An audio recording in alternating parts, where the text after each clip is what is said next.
53-year-old George Boateng has been a carpenter for more than 25 years. He says his hands are the most important part of his body. They are his tool to get the job done every day, and he is extremely careful to protect them. Another machine, we mistake here. My crab back and say, a trap. Or man, not being a man now. So the commission, also we more than our commission. But hands aren't the only part of his body at risk as a carpenter.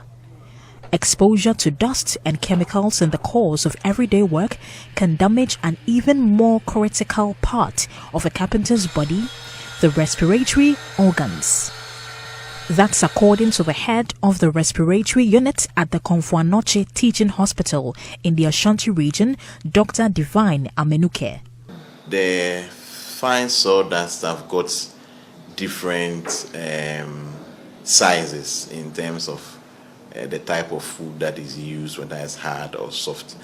And with those ones, the relatively bigger ones tend to settle more in the mouth and nose area to the throat. Then we have other ones that go a bit deeper down into the upper part of the chest. And then you have the very fine, smallest particles that go deep down into the deep aspects of the smallest parts of the tubes that send air from your nostrils deep down into your lungs. Wood dust is an unavoidable byproduct of most joinery or carpentry tasks. At George's workshop at Fumisha in the southern Ghanaian city of Kumasi, dust flies every time workers cut, drill, plane or sand a piece of timber. Workers and their bosses know the hazards. Wood dust was first labeled as a hazardous substance by the Control of Substances Hazardous to Health Act passed in 2002. The law required workers to protect themselves by wearing gears to cover their eyes, nose and mouth. But workers like George say the gear makes it hard to breathe. Though he has asthma that requires medication and regular trips to hospital, he's still not willing to wear the mask. So,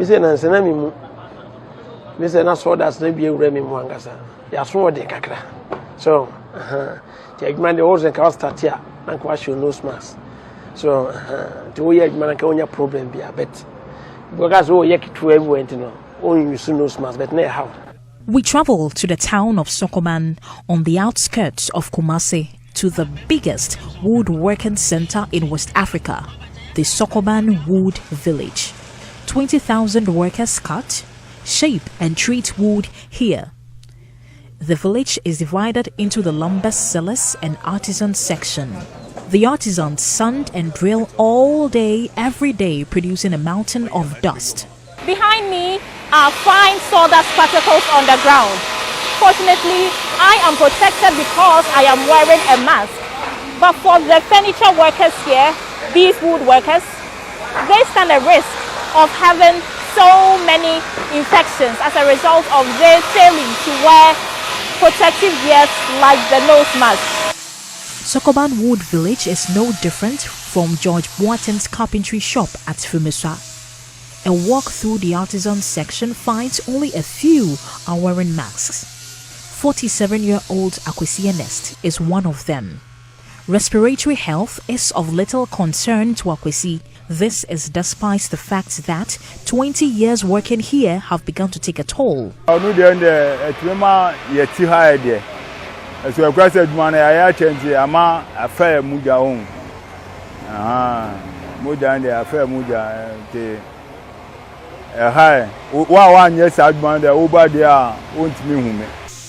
Akwesi is not the only one here experiencing the health impacts of inhaling wood dust.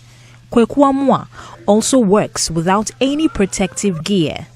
He complains of eye irritations and headaches. Akwesi and Kweku don't visit health facilities but rely on over-the-counter drugs to treat their symptoms.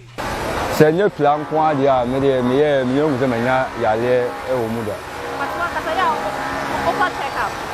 And the COVID, I'm saying, come to o say futu de ko wi ni mu a tata na na problem Opa check-up. maybe they okay obi mu come dem COVID dade.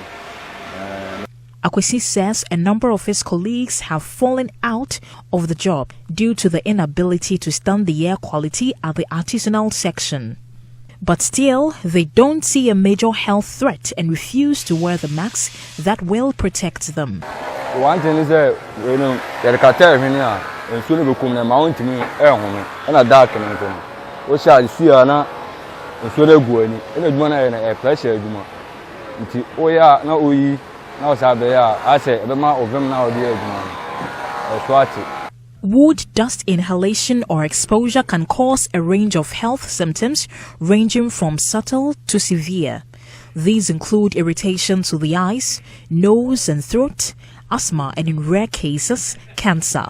The Komfo-Anokye Teaching Hospital regularly treats woodworkers with asthma that they say is triggered by wood dust. Other woodworkers coming with coughs that could be the start of illness. In one case, a woodworker was diagnosed with nasal cancer, which could also have been caused by the dust. Dr. Divine Amenuke says all these symptoms may be closely linked to the inhalation of fine wood dust particles that can penetrate the lungs. The smallest particles can even enter the bloodstream, where they cause heart problems and exacerbate diseases like diabetes. There are steps workers must take to protect themselves, says Dr. Amenuke. With COVID, at least we know surgical masks and we know something like N95. So the surgical mask's ability to filter is less compared to N95, which has smaller pores. So that would give you a higher level of protection in terms of the amount of the dust that goes into your system. There are other things that we call respirators or higher level of masks that have got extractors that are able to filter the air better for you. The wood processing industries are clear on what employers must do to minimize the risks associated with wood dust. Ghana has enacted laws and regulations aimed to protecting workers. Employers must assess conditions likely to affect the health and safety of the employees or themselves and provide protective equipment. All equipment is required to be regularly inspected and replaced if necessary. It must comply with relevant standards. But in talking to workers at multiple facilities, it is clear that there is little to no enforcement of those laws. The Department of Factories Inspectorate is the main agency responsible for enforcing health and safety in factories, but several studies have found it examines a small fraction of the facilities under its control. At the Kasi community, one company has followed the regulations. Dust emissions from wood processing company Logs and Lumber Limited affect nearby suburbs. But the company has set up filters to control the extraction of dust in the workshop setting. Avedis Ghanaian is general manager. When you are cutting, you will get the sawdust, but we have the extraction fans to accumulate them and burn them in our boilers to get energy for our dryers. So the dust is something that we try as much as possible. I mean, maybe, I don't know, as much as possible to contain. I cannot say 100%, but I mean, when this company was established, 1967, Logs and Lumber. But before Logs and Lumber, there was another company here, Anglo-African Timber. That there was in the neighborhood. I don't think there were so much people living. But today, that all the neighborhood, we have the mall, we have a lot of communities, schools. We are really taking very seriously that issue, and we have introduced new filtration systems. We have invested heavily in that. Avedis says he puts the filtering machines in place at a huge cost after complaints from workers and the surrounding communities, but he says it is worth it to keep his workers healthy. For now, Logs and Lumber Limited workers are some of the few in Ghana working relatively safely.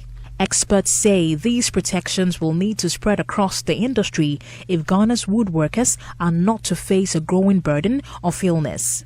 This story was a collaboration with New Narratives. Funding was provided by the Clean Air Fund, which had no say in the story's content. For Joy News, Mona Lisa Frimpong reporting.